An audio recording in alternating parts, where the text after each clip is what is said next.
Hallo miteinander, I'm Shady6 and this is Grief Syndrome. When I said we were going to play a very sweet stage last time, I meant that most literally. We'll be playing it as Homura Akemi, a mysterious and stone-cold magical girl. So, the theme of the second stage is twofold. It is one part Candyland, but also a hospital. Next to cookies, you will find surgical scissors, band-aids, and maybe even a few syringes. Some people may already be frightened of hospitals, but this one is made even worse, as it holds these eerie creatures. They are cycloptic mouse nurses known by the name of Piotr. They may be the only enemy in this level, but that doesn't mean it's going to be boring or uneventful. Nope, there's another catch to it.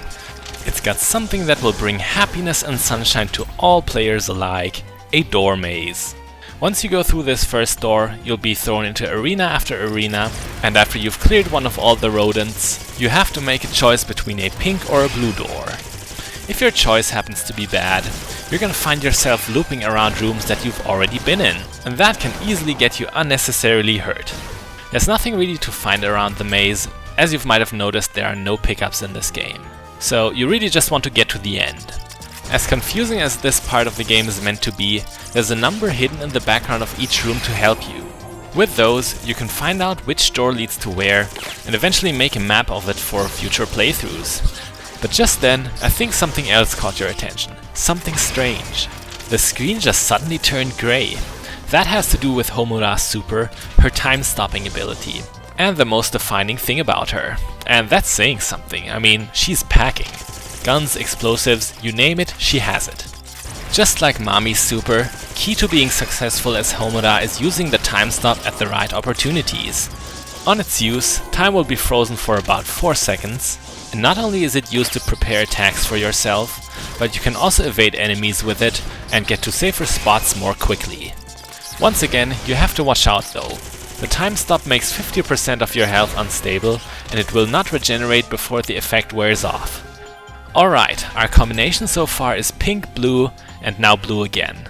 That gets us through the first part of the maze and into this corridor that seems a little bit jarring at first, but it's not so bad.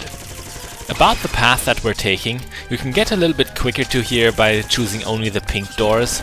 We went through an extra room for a little bit more experience, but don't worry, we won't be going astray more than that. Whoa, those Piotr almost got the jump on us, but they weren't quick enough. Homura's biggest problem with them isn't their speed though, it is that. I really hate how they're so short that my missiles go over them. It's very annoying. Other weapons are a little bit more reliable here, for example the normal handgun or the M249 machine gun, but sometimes they still miss when it feels like they shouldn't. By the way, Homura's machine gun is her substitute for Mami's wall of muskets, the attack where you keep holding down the strong attack button while you're standing still. I like to call these attacks charge attacks, even if sometimes they don't look like you charge anything, like in Homura's case. Moving on, we're about to enter room number 7, and what's special about it is that it's infested with 2 even bigger Piotr. This larger version is especially resilient and harder to evade than the small ones due to their size. So we really have to watch out, especially because we're playing as Homura. She just happens to be the arguably squishiest character of the 5. You're simply not allowed to make as many mistakes when you're playing as her. Comparing all 5 characters of the game, I'd say I'm the least skilled when playing as Homura, but let's save the reason why for later. Right now we still have to deal with these Piotr. Sometimes I can scroll one off screen and despawn him, but I can't consistently reproduce that bug. And now that that's over, prepare yourself for the worst room in the entire level. Room number 8, and it doesn't seem so bad at first. There is a lot of Piotr, but the real problem really lies in the terrain. Homura really can't fight well on these slopes. Because of them, we really can't use our machine gun to any good effect here, and Homura, she really relies on that attack. It's very powerful. Man, we're really getting pummeled around badly here, but with this room, I really don't think it's a shame to lose our first life in. Very unfortunate, but that gives us the chance to talk about the health system. You see, we might get killed when the green health bar is depleted, but our true health is actually the number below it, our soul limit. Only when that hits 0, a magical girl will truly die. When you're forced to revive like we just did, your soul limit will drop by a lot. Soul limit is also used up while you're recovering lost health over time, but in a much smaller margin than reviving. In case you can't stand numbers, the little bauble next to the health bar also depicts your soul limit. See that shadowy tint in it? When you're close to death, that will engulf the whole gem. Overall, I think the health system of this game is really neat. It's very lenient when it comes to doing small mistakes here and there, but if you mess up repeatedly and can't stay in control, it's very punishing. Anyway, at this point we have no more maze ahead of us. We leave behind section 2 for the third one, a place that can give you a sugar rush just by looking at it. Not the kind of place you would think to bring an arsenal of death with you, like Homura does, but of course, we know better. Come to think of it, one of the things that I find most remarkable about Homura is that her weaponry is not constructed of magic just like Mami's. Nope, she physically carries all this equipment around with her. I haven't got a clue how she manages that. Maybe that's a jacket of infinite pockets she's wearing. Wonder who gave that to her. Guybrush Threepwood maybe? Whoever it was, it makes Homura badass. Now, what you must be wondering is, how does a teenage girl get in possession of all this military range equipment? Well, I could tell you, but that would be a huge spoiler. Really, watch the show for that. Going back to section 3, what is special about it? Well, not a whole lot.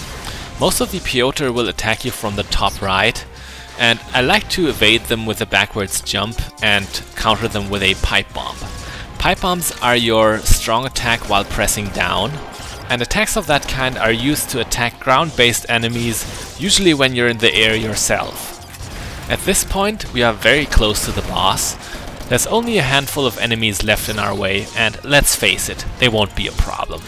The Piotr aren't even meant for fighting. Their duty is to search for cheese and bring it to their witch. Now, unfortunately, this is a hospital and they don't really have cheese here. It's too fat and most of the patients wouldn't be able to hold it in. So, it's kind of sad. Okay, it's boss time. Gertrude was already very terrifying. What horrible nightmarish creature awaits us here? This is Charlotte, the witch of the cheesecake. No, I'm not pulling your leg. That's what she is. Well, less specifically, she is the witch of desserts, but she really likes cheese, and cheesecake is her absolute favorite. The biggest problem when it comes to dealing damage here is that she is just as tiny as her minions and also greatly affected by knockback. It's always fortunate when she falls on one of the platforms so that you can hit her with a mortar or maybe a missile. Those mortars, by the way, are the strong attack while pressing up, usually a combination to counter aerial enemies. Back to Charlotte, she doesn't really do a whole lot. She's actually kind of lame, honestly. Well, until she does that. This is Charlotte's second form and the true beginning of the fight. That before was just the warm-up. Just like Gertrude, she has many attacks and different tells, but this time you don't have to watch her as much as you need to listen to her. Just before trying to take a bite out of you, she will hiss like a snake. But that's not all she can do. Sometimes she'll leap into the air and then you've really got to keep moving. As if her mouth lands directly on you, that'll be an instant kill for almost all characters. It goes for 150 points of damage on the lowest difficulties. Yeah, Homura doesn't have that kind of health. And you shouldn't grind until she does. As I said, see this as an action game, not an RPG. As far as strategy goes, Charlotte really isn't all that hard.